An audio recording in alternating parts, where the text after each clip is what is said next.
శ్రోతలకి నమస్కారం. భాస్కర శతకంలో తరువాత పద్యం.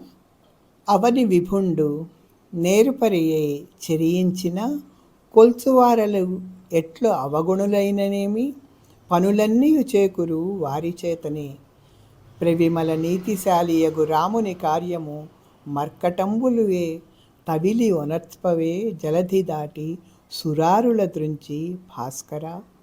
ఓ ప్రత్యక్ష భగవానుడా, లోకనీతి ఏ విధంగా ఉంటుంది? యజమాని మీద ఆధారపడి సేవకులు పనిచేస్తారు. యజమాని మంచివాడైతే, నేర్పరి అయితే, ఆధిపత్యం ఏ విధంగా నిలబెట్టుకోవాలో తెలిసినవాడైతే, చాతుర్యం కలిగిన వాడైతే, అనుసరించే వాళ్ళు కూడా వాళ్ళు తెలివితేటలు లేకపోయినా సరే పని నెరవేరుతుంది.